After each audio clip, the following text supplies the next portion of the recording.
ونصلي ونسلم على رسوله الكريم أما بعد أعوذ بالله من الشيطان الرجيم بسم الله الرحمن الرحيم إنما يأمر مساجد الله من آمن بالله واليوم الآخر صدق الله العظيم وصدق رسوله النبي الكريم إن الله وملائكته يصلون على النبي يا أيها الذين آمنوا صلوا عليه وسلموا تسليما اللهم صل على سيدنا ومولانا محمد معدن الجود والكرم وآله وصحبه وبارك وسلم الصلاة والسلام عليك يا سيدي يا رسول الله وعلى آلك وأصحابك يا سيدي يا رحمة للعالمين حمد و صلاة کے بعد عزیز دوستو، بزرگوں، بھائیوں، تکمیل مسجد پر آج کی اس خوبصورت تقریب سعید کا اہتمام کیا گیا ہے۔ ہمارے میزبان حضرت علامہ شفیق الرحمن صاحب قبلہ نے ہم سب کو یہاں اس سعادت مند موقع پر جمع ہونے کا موقع دیا ہے۔ اللہ تعالیٰ انہیں بہترین جزا عطا فرمائے۔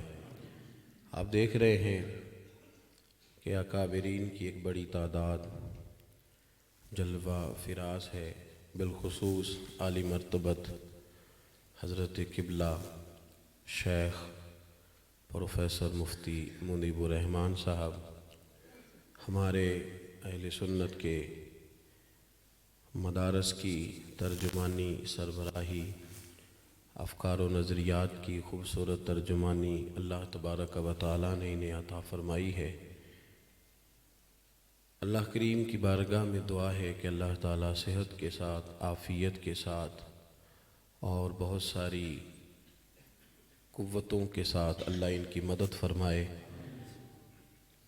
اس کے ساتھ ساتھ حضرت صاحبزادہ عثمان افضل صاحب، صاحبزادہ ریحان صاحب اور دیگر بھی آپ نے جن لوگوں کو یہاں دیکھا، بالخصوص پیر صابر شاہ صاحب، کافی سارے حضرات موجود ہیں۔ کیونکہ قبلہ مفتی صاحب جلوہ فراز ہیں تو حضرت کو زیادہ دیر کرانا میں مناسب نہیں سمجھتا، آپ کی طبیعت کا تقاضا ہے، آپ کے اسفار بڑے کثیر ہیں، مصروفیات زیادہ ہیں، تو میں نے بات کو بہت زیادہ طویل نہیں کرنا۔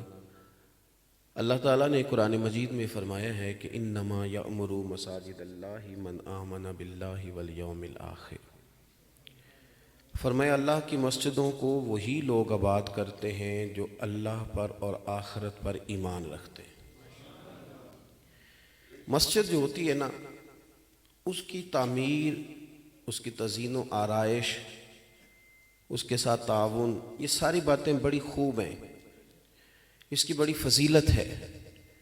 لیکن مصنف ابن ابی شیبہ میں حضرت انس بن مالک رضی اللہ تعالیٰ عنہ سے حدیث مروی ہے کہ اللہ کے پیارے رسول صلی اللہ علیہ وسلم نے فرمایا مسجدیں بناؤ اور انہیں محفوظ بھی بناؤ، مسجد کی حفاظت کا بھی اہتمام کرو۔ مسجد کا آباد ہونا، اس کا محفوظ ہونا، یہ مسلمانوں کی اجتماعی ذمہ داری ہے۔ مسجد کے ساتھ جب تک ہماری قلبی دلچسپی نہیں نہ ہوگی، قلبی دلچسپی، ہمارے ہاں چونکہ ہر جگہ چھوٹی چھوٹی سیاست چلتی ہے، وہ خاندانوں کے اندر بھی چلتی ہے، محلوں کے اندر بھی چلتی ہے، تو چونکہ مزاج بن گئے ہیں لوگوں کے، تو وہ تھوڑی سی سیاست مسجدوں میں بھی آ جاتی ہے۔ تو یہاں بھی بہت ساری ایسی چیزیں جو کہ نہیں ہونی چاہیے ہونی شروع ہو جاتی ہیں۔ مسجد کی آباد کاری میں جو سب سے زیادہ شخص کردار ادا کرتا ہے وہ مسجد کا امام ہوتا ہے۔ میں نے دیکھا ہے، چونکہ میرا مدرسے سے تعلق ہے، خطیب نے جمعے کے دن تشریف لانا ہے، بہت بڑی بات ہے۔ مسجد کے صدر کو مسجد میں آنا ہے، انتظام دیکھنا ہے، بڑی بات ہے۔ خزانچی کو بھی آنا ہے، بہت بڑی بات ہے۔ لیکن میں نے دیکھا ہے کہ مسجد کا امام بیچارہ، اسے اگر میں کبھی کہوں نا ایک محفل میں چلنا ہے میرے ساتھ چل، تو وہ کہتا پہلے میں بندوبست کر لوں، میری جگہ نماز کون پڑھائے گا۔ اور اگر ایمرجنسی میں اس کو دعوت دے لی کہ چلو میرے ساتھ، تو پھر وہ بیچارہ کیا کرتا ہے، وہ فون کرتا ہے کسی کو، کہتا ہے چابی فلاں جگہ پڑی ہے، وقت پہ اذان دے لینا، مسجد کھول لینا، فلاں جگہ جو ہے تمہیں ملے گی ماچس، اس سے ذرا گیزر وقت پہ چلا دینا، فلاں جگہ چیزیں موجود ہیں وہاں سے جنریٹر کا بندوبست ہے، لائٹ چلی گئی تو دیکھ لینا۔ مسجد کے ساتھ خاص دلچسپی ہوتی ہے۔ آئمہ مساجد اگر اتنی زیادہ توجہ کرتے ہیں، اتنی زیادہ توجہ کرتے ہیں، تو میرا خیال ہے کہ اگر ہم بھی تھوڑی سی اس پر توجہ کریں اور ان کی جو ضروریات زندگی کے معاملات ہیں، اور اس کے ساتھ ساتھ پھر ان لوگوں کی جو معاشرے میں اور سوسائٹی میں تھوڑی سی، ہمارے ہاں پنجاب میں اور دیگر جگہوں پہ پنچایتی سسٹم ہے، ہم چیدہ چیدہ لوگوں کو بلاتے ہیں، علاقے میں کوئی مشاورت کرنی ہو تو جمع کرتے ہیں، کچھ ترتیب کرتے ہیں، تو اگر ایک نشست اس کے لیے بھی رکھی جائے جو ہمیں 5 نمازیں پڑھاتے ہیں، اور تھوڑا سا انہیں بھی شامل کیا جائے۔ میں ایک ڈاکٹر صاحب کو پڑھ رہا تھا تو انہوں نے بزرگوں کے تعلق سے باتیں لکھی، تو کہنے لگے بزرگوں کو صرف مشوروں میں شامل کرنا شروع کر دینا گھر والے، بوڑھوں کو صرف مشورے میں، تو بہت ساری دوائیاں ویسے ان کی ختم ہو جائیں۔ صرف ان سے مشاورت شروع ہو جائے، لوگ ان کے ساتھ بات چیت کریں تو انہیں محسوس ہوگا کہ میں کوئی ریٹائر نہیں ہو گیا، سکریب کا مال نہیں ہوں، مجھے بھی تھوڑا سا شامل کیا جائے۔ مسجد کے ساتھ تعلق، مسجد کے ساتھ دلچسپی۔ آپ کو پتہ ہے کہ میرے رسول پاک صلی اللہ تعالی علیہ وسلم جب ظاہری طور پر علیل ہوئے تو حضور نے جو پہلا حکم جاری فرمایا تھا وہ یہ تھا کہ ابو بکر صدیق سے کہو لوگوں کو نماز پڑھائے۔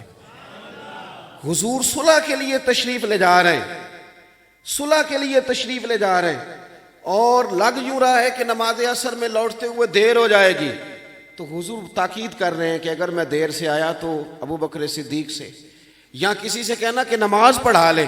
بھائی رسول پاک صلی اللہ تعالی علیہ وسلم نے اس منصب کو خود ادا کیا۔ کچھ چیزیں ایسی ہیں جو حقیقت سے زیادہ جو پراپوگنڈا ہے اس پر چلتی ہیں، حقیقت سے زیادہ۔ میں نے کہا تھا کہ میں کوئی بات طویل نہیں کرنا چاہ رہا، میں بڑے زمانے سے وہ مفتی تلاش کر رہا ہوں جس نے یہ فتویٰ دیا تھا کہ حق مہر 32.5 روپے ہوتا ہے، وہ مجھے نہیں ملا، لیکن اتنا پکا پراپوگنڈا ہے کہ جس بندے سے بھی پوچھیں حق مہر کتنا، کہتا شرعی رکھ لو، وہ کتنا ہے جی 32.5 روپے، وہ کہاں سے نکلا بھائی؟ پراپوگنڈا چیزیں، بھائی جس بندے نے عمرہ کر لیا اس پر حج فرض ہو گیا، یہ کس نے کہا؟ اب بہت ساری چیزیں ایسی ہیں جو عوام میں معروف کر دی جاتی ہیں، معروف۔ اسی طرح کا ماحول یہ کہ یہ بہت بڑے خطیب صاحب ہیں، لہذا یہ بڑے آدمی، یہ بہت بڑے عالم ہیں، فلاں جگہ سے تشریف لائے ہیں، تو ان کی اہمیت بالکل زیادہ ہے، اس میں کوئی شک نہیں ہے۔ میں بھی بہت ساری جگہوں پہ جب جاتا ہوں، ملک میں گھومتا ہوں، تو میں دیکھتا ہوں کہ تھوڑی تھوڑی شکایات لوگ کرتے ہیں اپنے امام مسجد کی، خطیب کی۔ تو یہ ایک مزاج ہوتا ہے کہ جو چیز قریب ہوتی ہے اس کو پتہ بھی زیادہ ہوتا ہے۔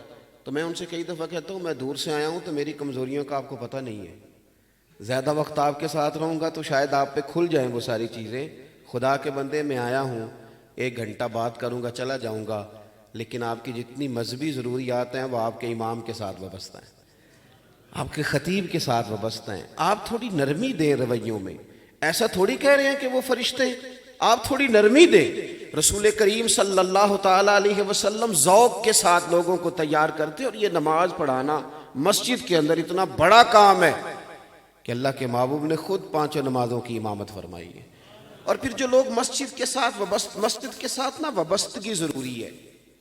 میں نے یہ کہا تھا کچھ دن پہلے یہیں ایک تقریب میں اسلام آباد میں نے یہ کہا تھا کہ آپ لوگ مدارس کے ساتھ خود وابستہ ہوں، طالب علم ہی نہیں، بڑے لوگ بھی۔ آپ جاتے ہیں نا ایک ہفتہ گزارنے کے لیے، تو آپ ایک شام کسی مدرسے میں بھی گزاریں۔ آپ یہ دیکھیں کہ کس قناعت کے ساتھ مدارس کا نظام چلایا جاتا ہے۔ آپ آئیں، آ کے دیکھیں، اور وہ جو سرور کائنات صلی اللہ علیہ وسلم نے ہمیں توجہ دلائی تھی کہ یہاں عالم بن جاؤ، یا علماء کے شاگرد بن جاؤ، یا علماء کے پاس بیٹھنے والے بن جاؤ، اور یہ نہ ہو سکے تو علماء سے پیار کرنے والے بن جاؤ، 5ویں نہ بننا، نقصان اٹھاؤ گے۔ تو آپ خود چل کے جائیں، بیٹھیں، دلچسپی اپنے اداروں کے ساتھ پیدا کریں، آپ قریب جائیں، اور جو مثبت چیزیں ہیں اس پر آپ توجہ کریں، آگے بڑھیں۔ اور اگر آپ محسوس کرتے ہیں کہیں کمزوریاں ہیں، تو کمزوریاں کہاں نہیں ہوتی، ساری زندگی چیزیں تکمیل کی طرف بڑھتی رہتی ہیں، ان کمزوریوں پہ آپ آگے بڑھیں، مل جل کے ان کو ٹھیک کیا جائے۔ ایک خاتون مسجد نبوی شریف میں جھاڑو دیا کرتی تھی. صحابہ نے نا مسجد کے ساتھ پیار کیا. مسجد نبوی میں سب سے پہلے چراغ حضرت تمیم داری نے روشن کیا تھا. حضور کی مسجد میں سب سے پہلے قالین حضرت عمر فاروق نے بچھایا تھا. اس مسجد کو وسیع کر کے عالی شان حضرت عثمان غنی نے بنایا تھا. لوگوں کی دلچسپیاں مسجد کے ساتھ دلچسپیاں. حضرت عمار بن یاسر رضی اللہ تعالیٰ عنہ نا اینٹیں اٹھا کے لا رہے تھے مسجد کی. پتہ ہے مسجد نبوی میں اتنا سکون کیوں ہے, اتنا اطمینان کیوں ہے؟ اور جس کے دکھ نہیں سنتا وہ مسجد نبوی میں جاتا ہے تو آنسو کیوں بہہ جاتے ہیں؟ اس لیے کہ اس مسجد کی اینٹیں, حضرت ابو ہریرہ کہتے ہیں میں 2 اٹھاتا تھا اور میری نظر اٹھی تو مدینے والے محبوب نے 4 اٹھائی ہوئی تھی, اور میں نے حضور کا پسینہ بھی بہتا دیکھا. اس مسجد میں اتنا حسن اس لیے ہے, اتنی خوشبو اس لیے ہے کہ اس مسجد کی دیواروں میں میرے محبوب کا پسینہ شامل ہے. وہاں جو سنے جی اللہ آپ کو جو تھوڑا میں نے کہا تھا کہ حضرت کو انتظار نہیں کرانا, آپ مجھے موقع دیں تاکہ میں چند باتیں جلدی سے, اور میں تو کوشش کر رہا ہوں کہ ایک ہی آنسو میں کہہ جاؤں غم دل, طوفان بھیجا لانے سے بھی یہ چشم فائدہ, 2 اشک ہی کافی ہیں اگر اثر کرے تو. میرے بھائی حضرت عمار بن یاسر رضی اللہ تعالیٰ عنہ اینٹیں اٹھا کے لا رہے تھے, مسجد کی اینٹیں. امیر آدمی نا اب مسجد میں چندہ دیتا ہے, جھاڑو نہیں دیتا. وہ مسجد کے ساتھ دلچسپی رکھتا ہے لیکن اور طرح کی. ہم مسلمان ہیں. حضور صلی اللہ علیہ وسلم نے فرمایا اس شخص کو نا اللہ قیامت کے دن اپنے عرش کا سایہ دے گا جب اللہ کے سائے کے علاوہ سایہ کوئی نہیں ہوگا. کس کو؟ جو مسجد سے نکل تو آتا ہے پر اس کا دل مسجد کے ساتھ جڑا رہتا ہے. ہماری طبیعت لگنی چاہیے. حضرت عمار بن یاسر اینٹیں اٹھا کے لا رہے تھے تو ان کے کپڑوں کو مٹی لگ گئی.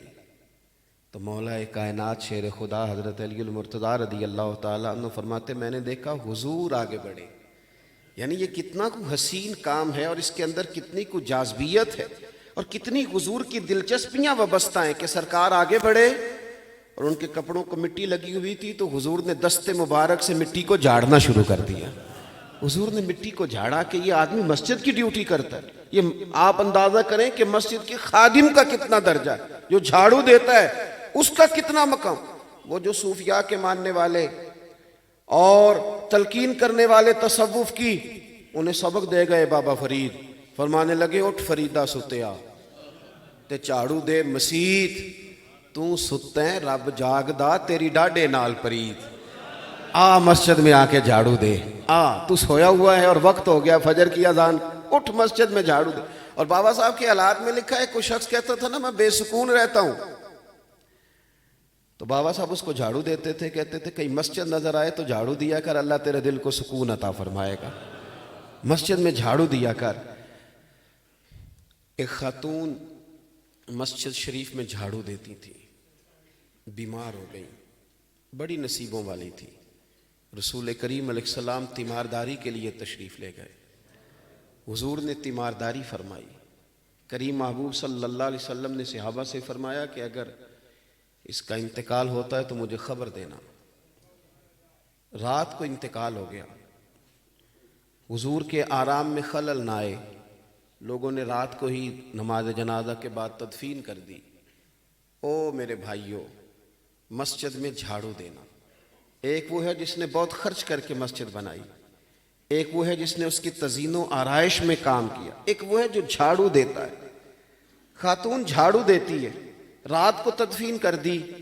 سارا کچھ جاننے والے محبوب نے صبح پوچھا مجھے خبر کیوں نہیں دی, بتلایا کیوں نہیں؟ یا رسول اللہ رات کا وقت تھا, تکلیف دینا بہتر نہیں سمجھا تو ہم نے دفن کر دیا. رسول کریم صلی اللہ علیہ وسلم نے فرمایا مجھے بتاؤ نا قبر کہاں ہے. اللہ کرے سمجھ آئے آپ کو میری بات کی. وہ اس قبر کی کیا شان ہوگی جہاں چل کے اللہ کی ساری رحمتیں پہنچ گئی ہیں. حضور نے فرمایا بتاؤ قبر کہاں ہے اس خاتون کی. کریم محبوب قبر پہ کھڑے ہوئے. اگرچہ ہمارے بزرگوں کا, ہمارے احناف کا فتویٰ یہی ہے کہ ولی جنازہ پڑھ لے, وارث جنازہ پڑھ لے تو دوبارہ جنازہ نہیں ہوتا, لیکن حضور کے تو اختیارات خصوصی ہیں, اور ویسے بھی کریم وارث ہے نا امت کے. حضور وارث ہے. نبی پاک صلی اللہ علیہ وسلم پہنچے قبر پہ فرمایا صفے بناؤ بھی میں دوبارہ جنازہ پڑھاؤں گا. چونکہ اس کا مسجد سے تعلق تھا. لوگ کہتے ہیں میں معرفت حاصل کر کے حضور تک جاؤں گا, میں فلاں چیز پا کر کے پھر معرفت حاصل کروں گا.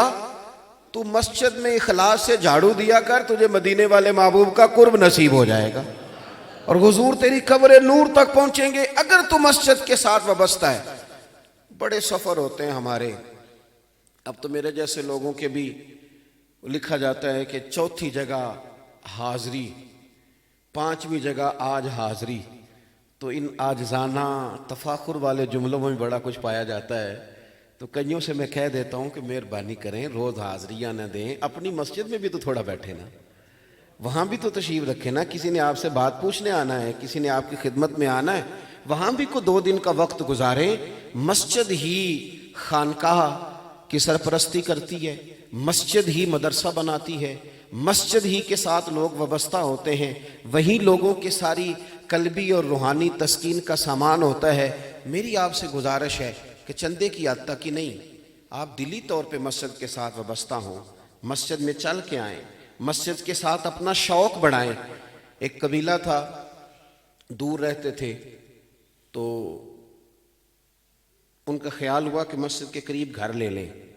اب تو بڑا مسئلہ ہے نا جی, مسجد کا اگر گھر کسی کے قریب ہے تو وہ کہتا ہے یہ لاؤڈ سپیکر روز چلے گا, معاذ اللہ لوگوں کو بڑی پریشانی ہوتی ہے. تو صحابہ نے سوچا قریب نہ مکان لے لیں تاکہ مسجد میں آنے جانے میں آسانی ہو, قریب نہ آ جائیں. اللہ اکبر. حضور کی بارگاہ میں بات گئی کہ وہ قریب آنا چاہتے ہیں, تو حضور نے فرمایا وہیں ٹھہرے رہو جہاں تمہارا گھر ہے, چل کے مسجد آیا کرو. جتنے قدم چل کے آؤ گے اتنے ہی اللہ تمہیں اپنے قرب کے درجات عطا فرمائے گا, گناہوں کی معافی ہوگی, نیکیوں میں اضافہ ہوگا. چل کے آؤ مسجد, مسجد کے ساتھ اپنی وابستگی پیدا کریں. ایک بات آپ کی خدمت میں اور عرض کرنی ہے, یہ جو میرا دور ہے یہ بدگمانیوں کا بھی ہے اور معاذ اللہ مایوسیوں کا بھی ہے. ہم کسی تقریب میں جاتے ہیں تو ایک کہانی شروع ہوتی ہے کہ بڑی پریشانی ہے, بڑے حالات خراب ہیں, مطلب بڑی بری حالت ہے جی, کوئی پوچھنے والا نہیں. جو آنے والا نیا آدمی ہے نا وہ بیچارہ آزمائش میں آ جاتا ہے کہ شاید کچھ بن ہی نہیں سکتا, شاید اس قوم کا کچھ ہو ہی نہیں سکتا. میں ملک سے باہر تھا تو وہاں بھی مجھے ایک صاحب نے کہا پاکستان کا بڑا برا حال ہے, علماء, سیاستدان, فلاں فلاں. تو میں نے ان سے کہا میاں آپ دور بیٹھے ہیں, آپ کو کیا پتا ہو, میرے وطن میں اللہ نے بڑی بہار رکھی ہے. یہ چند سال پہلے زلزلہ آیا تھا تو جس بیٹی بیچاری نے خود سلائی مشین پہ بیٹھ کے جہیز بنایا تھا, اس نے بھی اپنے ابا سے کہا تھا کہ میں 2 کپڑوں میں چلی جاؤں گی, یہ زلزلہ زدگان کو دے دو. ایک بزرگ کو خون کی 1 بوتل کی ضرورت ہوتی ہے تو 14 نوجوان گلی میں کھڑے ہوتے ہیں, ہم حاضر ہیں. اور آپ کہتے ہیں کہ علماء اور مشائخ کا کام کیا ہے. تو میرے بھائی آپ دور بیٹھے ہیں, آپ کو کیا پتا ہو. رمضان المبارک کے اندر مسجدیں کم ہوتی ہیں اور تراویح سنانے والے حافظ زیادہ ہوتے ہیں. کیا بات کرتے ہیں آپ, اتنی کمزوری نہیں ہے, اتنی پریشانی نہیں ہے. اور یہ جو اور ایک آزمائش ہے نا کہ جناب بڑی لڑائی ہو رہی ہے سوشل میڈیا پہ, تو آپ 4-5 لوگوں 10 لوگوں کو دیکھتے ہیں. میری طرح کے کچھ لوگ آتے ہیں تو آپ محسوس کرتے ہیں شاید کل مول معاملہ ایسا ہی ہے. ہمارے سینکڑوں شیوخ الحدیث ہیں جن کے پاس وقت ہی نہیں ہے کہ وہ کسی میڈیا پہ آئیں. وہ سکون سے بیٹھتے ہیں اور سارا دن رسول پاک کی حدیثیں بیان کرتے ہیں اور دین پڑھاتے ہیں. کسی مایوسی کا شکار نہ ہو کوئی, اور آنے والی نسل جو ہے وہ بھی خوب دیکھے کہ دین کی چمن میں بڑی بہار ہے, اور اللہ تبارک و تعالیٰ کے فضل سے بڑے بڑے بیدار مغز لوگ ہیں جو آ رہے ہیں, اور انشاءاللہ تعالیٰ خوبصورتیاں آئیں گی. ابھی بھی کوئی ایسا نہیں ہے جس طرح کہ ہم محسوس کرتے ہیں. آپ آگے کی طرف دیکھیں, اور سرور کائنات صلی اللہ علیہ وسلم نے ہمیں جو ذوق دیا ہے نا, حضور جب طائف سے لوٹ رہے تھے تو چونکہ آپ نے سنا ہوا ان لوگوں نے بڑی تکلیف دی, جسمانی بھی اعصابی بھی, بڑے سخت جملے بھی کسے. تو حضرت زید بن حارثہ رضی اللہ تعالیٰ عنہ نے عرض کیا تھا کہ یا رسول اللہ صلی اللہ علیہ وسلم آپ دعا کریں یہ تباہ ہو جائیں سارے. یہ جوان ذرا توجہ کریں میری بات پہ. ہم نے تو گاڑیوں کے پیچھے لکھوا دیا کہ سب مایا ہے, سب دولت. اتنی مایوسی. ہماری ماں نے جو ہمیں دودھ پلایا تھا تو پیسے لے کے پلایا تھا, ہمارے باپ نے جو جوانی ہمارے نام کر دی تو دولت لے کے. یہ کن بدگمانیوں کا ہم شکار ہیں اور پریشانیوں کا شکار ہیں. حضور لوٹ رہے ہیں, حضرت زید بن حارثہ رضی اللہ تعالیٰ عنہ نے عرض کیا کہ یا رسول اللہ دعا کریں یہ تباہ ہو جائیں. حضور نے کیا دعا کی؟ کہا اللہ انہیں ہدایت دے دے. فَإِنَّهُمْ لَا يَعْقِلُونَ، انہیں پتہ ہی نہیں، انہیں سمجھ ہی نہیں کیا کر رہے ہیں. تو عرض کی یا رسول اللہ میں نے کہا تھا دعا کریں تباہ ہو جائیں، تو حضور نے جو امید بتائی، جوانوں دیکھنا ادھر، کریم فرمانے لگے کیوں دعا کروں کہ یہ تباہ ہو جائیں؟ زید اگر یہ نہیں نہ مانتے تو مجھے امید ہے ان کی آنے والی نسلیں میرا کلمہ پڑھ جائیں گی. اتنی بڑی امید حضور نے دلائی. اٹھ باندھ کمر کیوں ڈرتا ہے، پھر دیکھ خدا کیا کرتا ہے. جن لوگوں کے حوصلے تازے رہتے ہیں نا وہ لمبا سفر بھی آسانی سے کر لیتے ہیں، لیکن جو تلخ ہو جاتے ہیں نا، ترش ہو جاتے ہیں، بس وہ ایک گاڑی والا کٹ مار کے چلا گیا ہماری گاڑی کو، تو ہم تلخ ہو گئے، تو اب سارا رستہ ہم نے پریشان رہنا ہے. بھائی وہ تو چلا گیا، اپنا کام کر گیا، اب آپ چھوڑیں، آپ اپنے طرف دیکھیں، آپ نے تو سفر کرنا ہے کہ نہیں. تو اپنی زندگی کے اندر امید وابستہ کریں. یہ بڑا خوبصورت ایک منظر ہے کہ مسجد کی تقریب کے موقع پر ہم سب یہاں جمع ہیں. اللہ کے حضور یہ دعا ہے اللہ اخلاص کی دولت عطا فرمائے، اللہ تبارک و تعالی للہیت نصیب فرمائے.